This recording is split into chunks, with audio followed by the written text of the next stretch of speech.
Ranveer Singh band, ये headline आज हर channel पर चल रही है, लेकिन ये कोर्ट या गवर्नमेंट का बैन नहीं है। तो ये बैन है क्या? आज इस वीडियो में हम इससे रिलेटेड 5 क्वेश्चंस के आंसर देंगे। पहला, बैन के पीछे की कंट्रोवर्सी क्या है? दूसरा, बैन एक्चुअली है क्या और लगाया किसने? तीसरा, रणवीर सिंह की गलती है या उनको सिर्फ ट्रैप किया गया? चौथा, क्या धुरंधर की सक्सेस के बाद सब रणवीर सिंह की एक्टिंग पोटेंशियल से डर गए हैं? फिफ्थ, इस बैन से रणवीर सिंह के करियर पर क्या इम्पैक्ट पड़ेगा और कैसे ये कंट्रोवर्सी फिल्म इंडस्ट्री का एक रियलिटी चेक। इस एक वीडियो को देखने के बाद आपको इस कंट्रोवर्सी पे और कोई वीडियो देखनी ही नहीं पड़ेगी। तो चलो शुरू करते हैं। क्वेश्चन नंबर 1, बैन के पीछे की कंट्रोवर्सी क्या है? सबसे पहले टाइमलाइन समझो। डॉन 3 डॉन फ्रेंचाइजी की 3rd फिल्म है। डायरेक्टर है फरहान अख्तर और प्रोड्यूसर है फरहान अख्तर और रितेश सिंधवानी की कंपनी एक्सेल एंटरटेनमेंट। 2023 में डॉन 3 अनाउंस होती है एंड अमिताभ बच्चन जी और SRK के बाद रणवीर सिंह डॉन 3 में आएंगे, ये अनाउंस किया जाता है। प्रोमो आते ही फिल्म की हाइप बहुत बढ़ गई। फिर ऑलमोस्ट 2 साल तक कुछ भी नहीं। रिपोर्ट्स आने लगी कि स्क्रिप्ट फाइनल नहीं हो रही है, इसलिए डिलेज हो रहे हैं। फिर दिसंबर 2025 में रणवीर सिंह की धुरंधर आती है और ब्लॉकबस्टर हो जाती है एंड सेम उसी टाइमलाइन पर रणवीर डॉन 3 से एग्जिट ले लेते हैं और यहीं से कंट्रोवर्सी शुरू होती है। प्रोड्यूसर्स का क्लेम है कि शूटिंग फरवरी में शुरू होने वाली थी और प्री प्रोडक्शन में ऑलरेडी 40 से 45 करोड़ खर्च हो चुका था और सब कुछ रणवीर सिंह के स्केड्यूल के हिसाब से हुआ था एंड इसी बीच उन्होंने फिल्म से एब्रप्टली एग्जिट ले लिया। इस एग्जिट के लिए रणवीर सिंह के पास रीजंस थे। फिल्म की कोई बाउंड स्क्रिप्ट नहीं थी, कोई एडवांस नहीं मिला था। डॉन 3 की वजह से उन्होंने जो प्रोजेक्ट्स छोड़े थे उनके लिए उनको कॉम्पेंसेशन भी नहीं मिला और सबसे बड़ा ग्रेड, एक्सेल क्रॉस कास्टिंग कर रहा था। जिस रोल के लिए रणवीर सिंह ऑलरेडी अनाउंस हो चुके थे, उस रोल के लिए वो ऋतिक रोशन को भी अप्रोच कर रहे थे। एग्जिट के बाद रणवीर सिंह साइनिंग अमाउंट देने के लिए रेडी थे, इवन अपने आने वाली फिल्म में एक्सेल को स्टेक्स देने के लिए भी रेडी थे। तो अगर सेटलमेंट पॉसिबल था तो कंट्रोवर्सी इतनी बड़ी कैसे हो गई? इसके पॉसिबली 3 रीजंस हो सकते हैं। सबसे पहला, डॉन का इमोशनल वेट।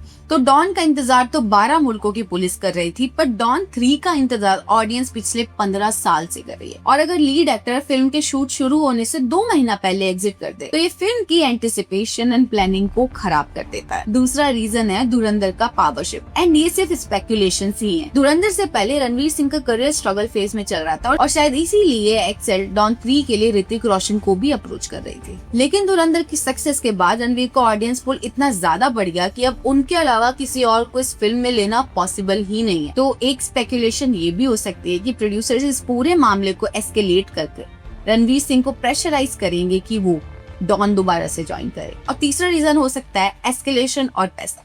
तो प्रोड्यूसर्स के क्लेम के हिसाब से उनका 40 करोड़ का नुकसान हो चुका है एंड ये काफी बड़ा अमाउंट है और इतने बड़े अमाउंट को सेटल करने के लिए वो पहले प्रोड्यूसर्स गिल्ड के पास गए, वहाँ पर कुछ नहीं हुआ। फिर 11 अप्रैल 2026 को फरहान ने IFTDA में एक फॉर्मल कंप्लेंट करी, जिसके बाद ये मैटर FWICE के पास पहुंचा। FWICE ने रणवीर सिंह को पर्सनली आने के लिए बोला, पर उनकी टीम से सिर्फ एक ही जवाब आया कि इस इशू में FWICE का जजमेंट बनता ही नहीं है। एंड कट टू 25 मई 2026 FWICE ने NCD ऑफिशियली अनाउंस कर दी। अब जिस FWICE की हम इतनी बात कर रहे हैं, ये एक्चुअली है क्या और इसके NCD का मतलब क्या होता है? FWIC stand for federation of western India cine employees. ये एक मुंबई बेस्ड बॉडी है जो फिल्म वर्कर्स को रिप्रेजेंट करती है। Light man, spot boys, vanity van, makeup person, dancers, choreographer, सब टोटल मेंबर्स 5 लाख से भी ज्यादा। डॉन 3 की इस कंट्रोवर्सी में FWIC का कोई डायरेक्ट रिलेशन नहीं था, लेकिन इसमें FWIC के प्रेसिडेंट DN तिवारी का कहना है कि जब भी एक लीड एक्टर बड़ी फिल्म से एग्जिट करता है तो नुकसान सिर्फ प्रोड्यूसर्स का नहीं होता, उसमें जुड़े सारे फिल्म वर्कर्स का भी होता है। इसलिए उनके अकॉर्डिंग सुपरस्टार लॉस से बड़ा नहीं होता। इसलिए उन्होंने रणवीर सिंह के अगेंस्ट NCD दी,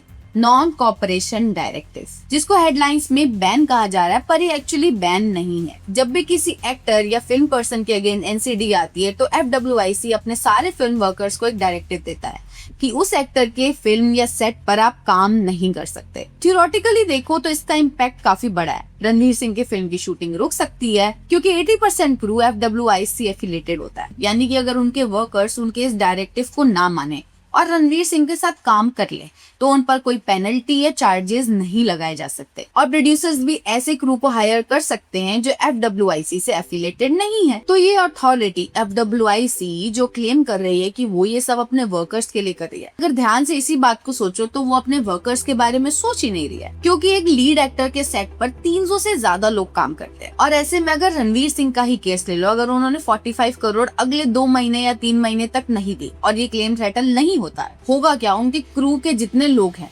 अगर उतने लोग काम नहीं करेंगे, इमेजिन 2 या 3 महीने तक ऐसे लोग काम ना करें जो डेली वेज वर्कर्स हैं, तो उनका कितना नुकसान होगा। FWIC पहले भी NCD देता रहता था, पर वहाँ पर ये थोड़ा इन्फोर्समेंट जैसा फील होता था, क्योंकि उन्होंने पहले बैन किया लोकनाथ और साजिद खान को जब उन पर मीटू लगा था। 2019 में उन्होंने NCD दी थी पाकिस्तानी आर्टिस्ट के अगेंस्ट, और फिर दिलजीत दोसांझ को, क्योंकि उन्होंने अपनी फिल्म में हानि आमिर को लिया था। तो इन सारे केसेस में NCD का दिया जाना अलग फील होता है, पर रणवीर सिंह के केस में ये बिल्कुल अलग है, क्योंकि यहाँ पर उन्होंने फिल्म छोड़ी क्योंकि उनके और प्रोड्यूसर्स के बीच में क्रिएटिव डिफरेंस था, एंड क्रिएटिव डिफरेंस की वजह से कभी भी NCD नहीं दी गई है, वो भी एक A-लिस्टर एक्टर को। अगर FWIC इतना ही यूनिफॉर्म है अपने डिसीजंस में, तो वो करीना कपूर को भी NCD देता जब उन्होंने रामलीला छोड़ी थी, ऐश्वर्या राय को भी देते जब उन्होंने संजय लीला भंसाली की फिल्म छोड़ी थी, या प्रियंका चोपड़ा को देते जब उन्होंने लास्ट मोमेंट भारत छोड़ी थी, क्योंकि क्लियरली इन केसेस में भी प्रोड्यूसर्स का नुकसान हुआ था और वर्कर्स अफेक्ट हुए थे। तो रणवीर सिंह के साथ इतना स्ट्रॉन्ग एक्शन क्यों? सच बोलूं तो ये सब सिर्फ पावर का खेल है। एक्सेल एंटरटेनमेंट एक बड़ा प्रोडक्शन हाउस है, और अगर वो FWIC के पास कोई बात लेकर जाएगा तो एक बहुत कॉमन सी चीज है कि वो प्रोड्यूसर्स की ही साइड लेंगे। पर क्या इन सब चीजों का रणवीर सिंह के करियर पर इम्पैक्ट पड़ेगा? शॉर्ट टर्म बेसिस पर हाँ, कुछ अपकमिंग प्रोजेक्ट में डिलेज होंगे क्योंकि क्रू नहीं मिलेगा, और उनकी आने वाली अपकमिंग फिल्म्स में प्रोड्यूसर्स पैसा लगाने में थोड़ा तो डरेंगे। पर अगर लॉन्ग टर्म में देखो तो ऑनेस्टली कोई भी फर्क नहीं पड़ने वाला, क्योंकि रणवीर सिंह अभी टॉप 5 बैंकेबल एक्टर्स में से है, और प्रोड्यूसर्स बैठे हैं उनके साथ फिल्म बनाने के लिए, NCD हो या ना हो। तो इस NCD का असली रिस्क रेप्यूटेशन है, करियर तो बिल्कुल भी नहीं। पर ये कंट्रोवर्सी सिर्फ रणवीर सिंह एंड डॉन 3 के मेकर्स के बीच में नहीं है, बल्कि इसने ये भी दिखाया है कि बॉलीवुड का सिस्टम कितना मेस्ड अप है। हॉलीवुड में SAG AFTRA है जो एक्टर्स के राइट को लीगली प्रोटेक्ट करता है। एक्टर के कॉन्ट्रैक्ट से लेकर एग्जिट क्लॉजेस सब कुछ डॉक्यूमेंटेड होता है। तो जो बॉलीवुड हॉलीवुड को हर चीज में कॉपी करने की कोशिश करता है, उनके डॉक्यूमेंटेशन को कॉपी क्यों नहीं करता? क्योंकि अगर आज ये डॉक्यूमेंटेशन होती तो ये कंट्रोवर्सी इतनी बड़ी होती ही नहीं, और इन सब को परमानेंटली सॉल्व करने के लिए कुछ मेजर चेंजेस करने होंगे। सबसे पहला है रिटर्न कॉन्ट्रैक्ट्स को मैंडेटरी करना,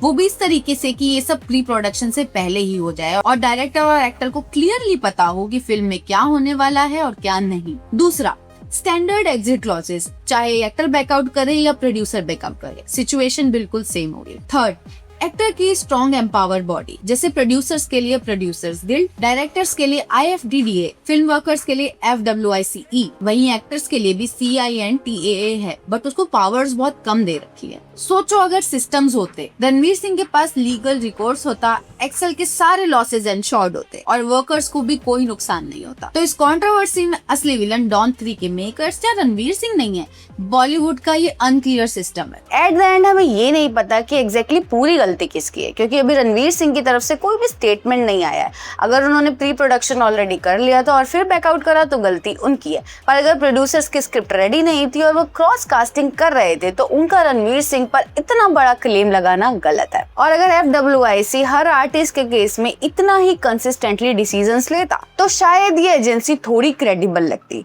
पर यहाँ पर अप्रोच थोड़ा सिलेक्टिव लगता है, इसलिए सारे डाउट्स आना नॉर्मल बात है। बाकी आप लोग को क्या लगता है कमेंट सेक्शन में बताना, और इस वीडियो को अपने उन सारे फ्रेंड्स के साथ शेयर करो जो धुरंधर देखने के बाद रणवीर सिंह के फैन बन चुके हैं।